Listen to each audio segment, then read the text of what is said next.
Hey everybody, long time no see. I've been off the video grid for a while. A lot of things going on. My knee was playing heck with me, so I had a knee replacement. And it's not pretty, but I'm up and walking around. Check it out. It's lovely. But while I was in recovery, the family's been helping me organize a garage.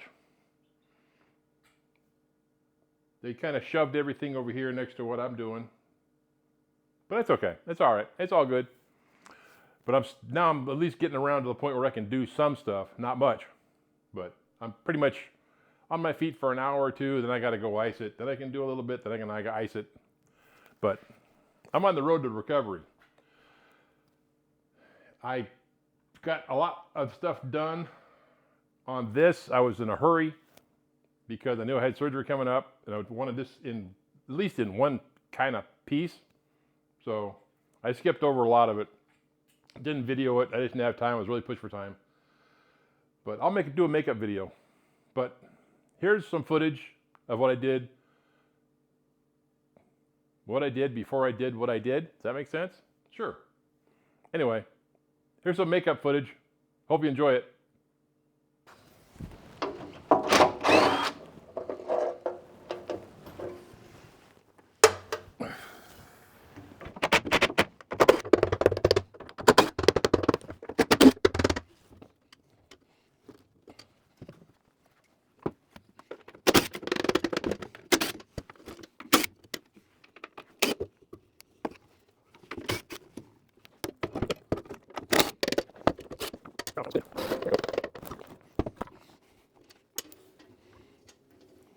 Now, these are actually carriage bolts on the back side.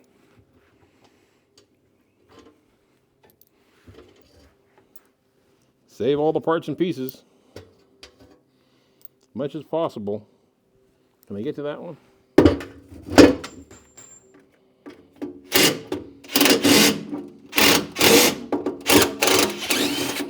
Yes. Got it.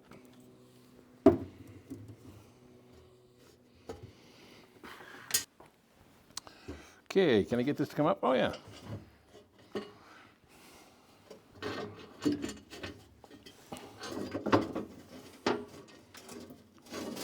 Look at that, I can sleep it right out there.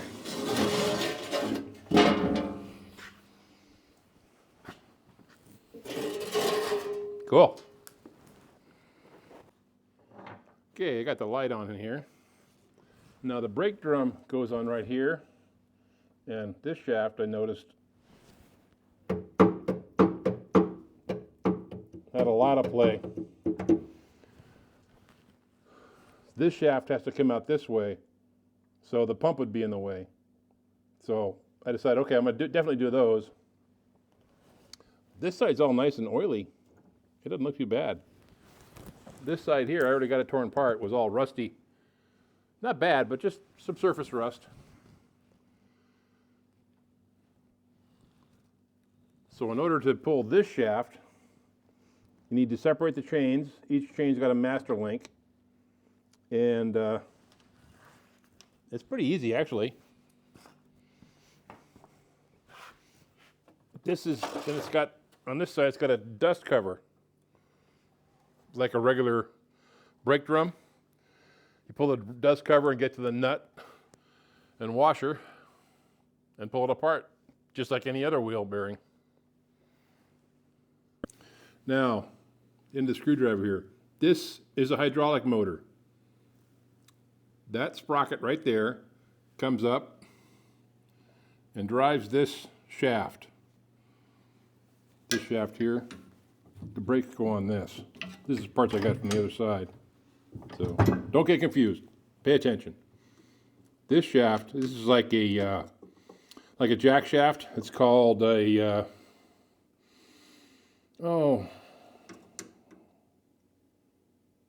the name escapes me. Some goofy word. It's like a jack shaft. It's got a bearing here.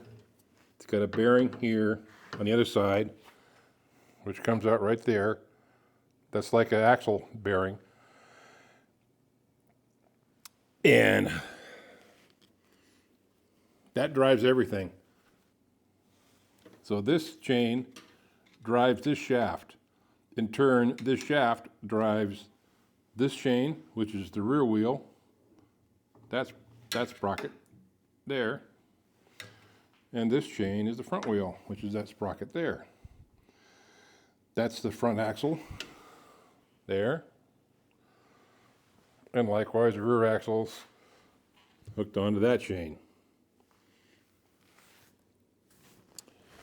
So, what I gotta do is find the links to the chains and pull them apart, get the chains off of here, and then I can change these bearings in here.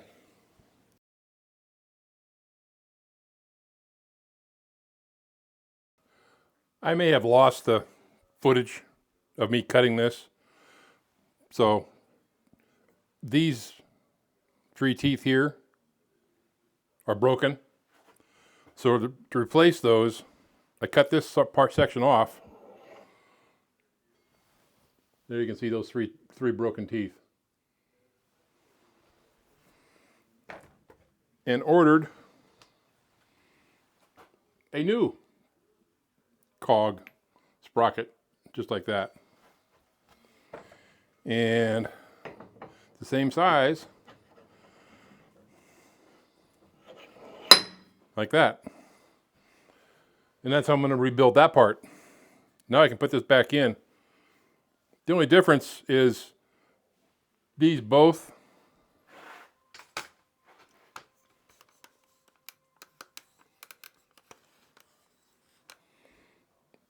have their own set screw now.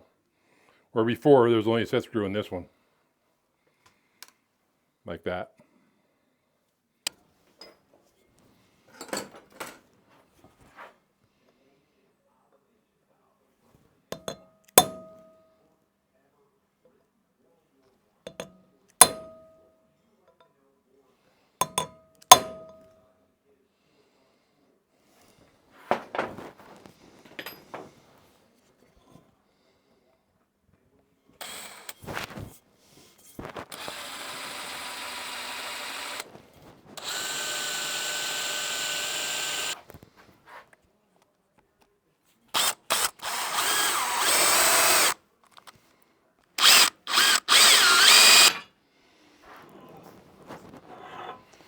So there, I got the set screw hole done, tapped.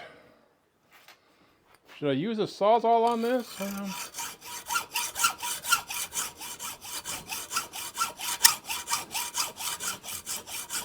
I'm tempted to.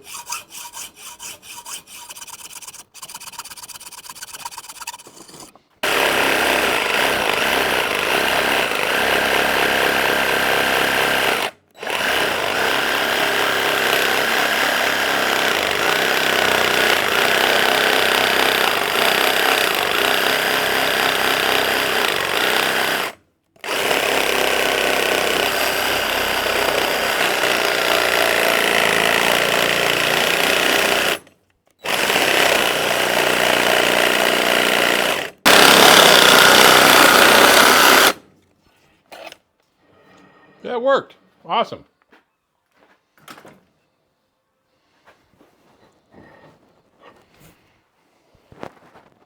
Didn't come out too bad. Little bevel to the inside, which is what I wanted. Cool. That's the new gear I got coming.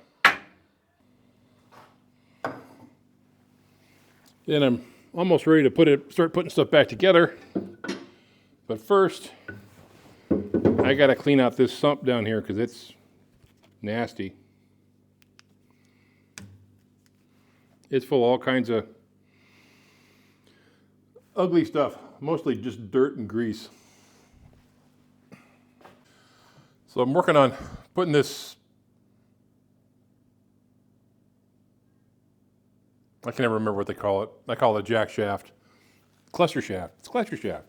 Back together. This shaft goes through. There's the old gear. This is the new gear here. I've got it propped up here so I can get the nut on it. Because on this side, it's just like a regular axle bearing. Sticks through. But what I found on the other side, is, if you can see here, this is the shoulder on the axle right there, and that is the bearing. And it's recessed there 1/8 of an inch or so.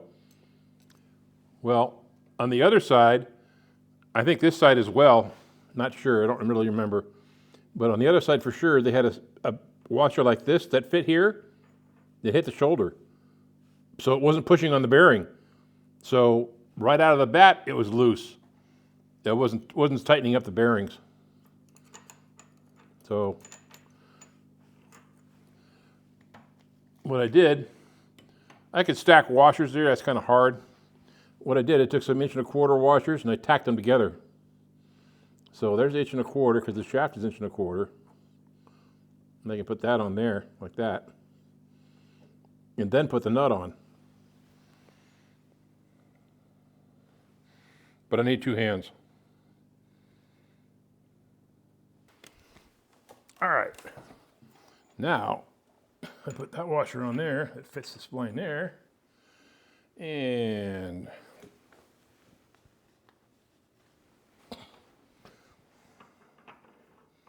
there's the nut. Now I can finally tighten it up. Try to get this grease out of here so I'm not laying in it.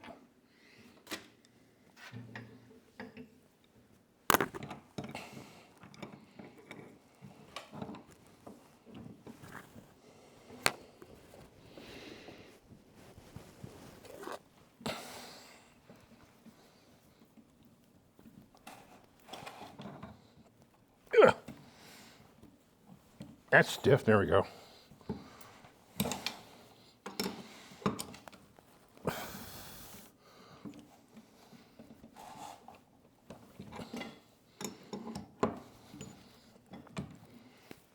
It's hard. Okay, so there I got it.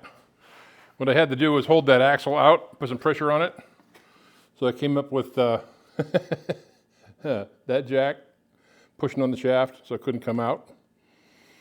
Then I had to hold that big gear here so it wouldn't spin while I was doing it so I can get some tension on it. But now it's where it's supposed to be.